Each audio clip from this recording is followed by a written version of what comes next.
नमस्कार दोस्तों। आज हम एक अमीरों की ज़रूरी आदत माफ़ करना के बारे में बात करने वाले हैं। माफ़ करना एक ऐसा शब्द है जिसे हम सुनते तो बहुत हैं, लेकिन हम उसे कभी अपना नहीं पाते हैं। क्यों?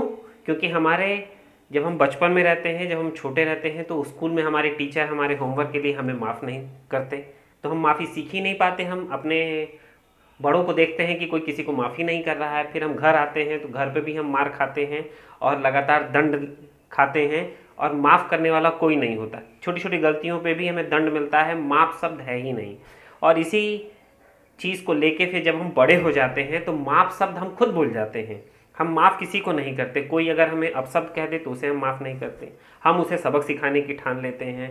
हम अपने बच्चों को माफ़ नहीं करते, हम अपने भाई बहनों और घर परिवार में लोगों, अपने खास करीबियों को भी माफ़ करना भूल से जाते हैं। छोटी छोटी चीज़ों के लिए हम उनको एक सबक सिखाने के लिए आगे बढ़ जाते हैं।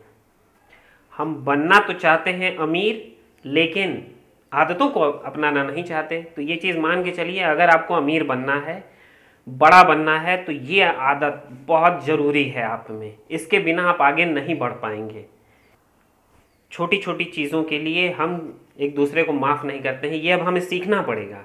और कई बार तो ऐसा होता है कि हम अपने आप को माफ़ नहीं कर पाते। अगर हमसे कोई गलती हो जाए तो दूसरे हमें उस चीज़ के लिए माफ़ शायद कर भी दें, लेकिन हम अपने आप को हमेशा कोसते रहते हैं और माफ़ करने के लिए तैयार नहीं होते। और उसका परिणाम ये होता है कि हम आगे बढ़ना छोड़ देते हैं। हम असफलता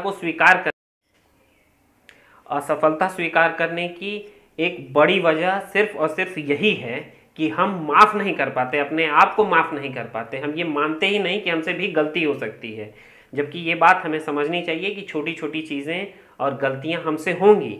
और जब हम किसी एक नए काम को करेंगे तो उसमें अड़चने आएंगी, और जब अड़चने आएंगी तो हमसे गलतियां होंगी, जिससे हम सीख के आगे बढ़ेंगे। अमीर बनने के लिए हमें ये एक ज़रूरी आदत को सीखना ही पड़ेगा। छोटी छोटी चीज़ों को लेके हम भावुक हो जाएं, उन पे रिएक्शन दें और किसी के पीछे पड़ जाएं, किसी को सबक सिखाने लगें। क्यों? क्योंकि उसने हमें अपशब्द कह दिया। तो ऐसे नहीं चलने वाला है। अगर आपको बड़ा बनना है, अमीर बनना है, तो ये चीज़ आप में आनी चाहिए कि आप लोगों को क्षमा करना सीखें, परिस्थितियों के हिसाब से अपनों को क्षमा करना सीखें, और बहुत बार या ज़्यादातर बार अपने आप को भी माफ़ करना सीखें। एक बार एक नवयुवक पर्वतारोहण के लिए, जिसे इंग्लिश में क्लाइंबिंग कहते हैं, वो क्लाइंबिंग के लिए एक ट्रेनिंग स्कूल में गया। ट्रेनिंग स्कूल में जब उसको प्रशिक्षण दिया जा रहा था तो उसको कुछ नियम कायदे कानून बताए गए कि इस तरह से आपको पर्वतारोहण करना है। जब प्रैक्टिकली करने के लिए की बात हुई, जब उसको पर्वत के पास ले जाया गया, तो वो एक बहुत बड़ा सा बैग लेके वो चढ़ने लगा। तो जो गाइड था उसने उसको सिखाने का प्रयास किया और बताने का प्रयास किया कि ऐसा है कि तुम जितना सामान लेके चल रहे हो, इसमें सिर्फ आवश्यक वस्तुओं को रखो और सब सामान यही रख दो। क्यों? क्योंकि जब आप पर्वत पे चढ़ेंगे तो आपको चढ़ने में परेशानी होगी, जितना बड़ा बोझ रहेगा उतनी ज़्यादा आपको दिक्कतें आएंगी। लेकिन वो नहीं माना। उसने कहा कि नहीं, मेरे में इतनी हिम्मत है और मेरे में ताकत है कि मैं ये सारा सामान लेके ऊपर चढ़ सकता हूँ। फिर वो पूरे ग्रुप के संग चलने लगा। थोड़ी देर बाद वो शख्स जो बड़ा बैग लिए हुए था, वो ग्रुप को दिखाने के लिए कि मेरे पास ताकत है, वो अन्य ग्रुप से आगे आगे चलने लगा। थोड़ी देर में वो काफ़ी आगे निकल गया। ग्रुप पीछे पीछे चल रहा था। फिर थोड़ी देर बाद ग्रुप ने देखा कि रास्ते में बहुत सारी चीज़ें पड़ी हुई हैं, जिसमें पेप्सी की बोतल है, बिस्किट्स के पैकेट हैं और अन्य चीज़ें।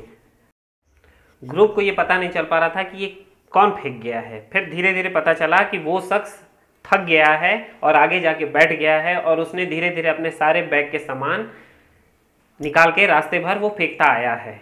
तो यही चीज़ हमारी ज़िंदगी पे भी लागू होती है। जब हमें अमीर बनना है, बड़ा बनना है, तो उस रास्ते पे, उस पहाड़ पे चढ़ाई करने के लिए हमें फालतू और कूड़ा करकट वाली वस्तुओं को रास्ते में ही छोड़ना पड़ेगा, और इन सबको छोड़कर ही आगे बढ़ना पड़ेगा। हम छोटी छोटी बातों, किसी की बात का बुरा मानना, किसी को लेके किसी ने हमें धोखा दिया है तो उस चीज़ को याद करना, उसको रिपीट कर करके ये सब कूड़ा करकट अपने दिमाग में इकट्ठा कर लेते हैं। तो इन सब चीज़ों को हमें रास्ते में ही छोड़ देना है। जो जहाँ हुआ वो वहीं छोड़िए और उसके बाद आगे बढ़ चलिए, क्योंकि इन सारे बोझों को एक साथ लेकर आगे बढ़ना बहुत मुश्किल है, इसीलिए इन बातों का ध्यान रखें। अमेरिकी राष्ट्रपति जॉन कैनेडी ने एक बहुत अच्छी बात कही, किसी को माफ तो कर दो लेकिन उसका नाम हमेशा याद रखो। यानी माफ करना है लेकिन उसका नाम इसलिए याद रखना है ताकि ये आपको सबक याद रहे कि मुझे इसने इस तरह से चोट पहुंचाई या धोखा दिया, लेकिन माफ करते हुए आगे बढ़े। उसकी बहुत बातों को दिमाग में नहीं रखना है, दिल पे नहीं रखना है। किसी को सबक सिखाने, किसी को सुधारने का जिम्मा भी नहीं उठाना है। आपको सीधे सीधे अपने काम से काम रखना है और लगातार आगे बढ़ना है। ये बात याद रखें कि कूड़ा करकट इकट्ठा करने वाला आपको नहीं बनना है। जितना ज़्यादा आपके दिमाग खाली रहेगा, जगह रहेगी, उतनी नई चीज़ें आप सीख सकते हैं, अपने दिमाग में रख सकते हैं। तो इस बात का ध्यान रखिए। धन्यवाद।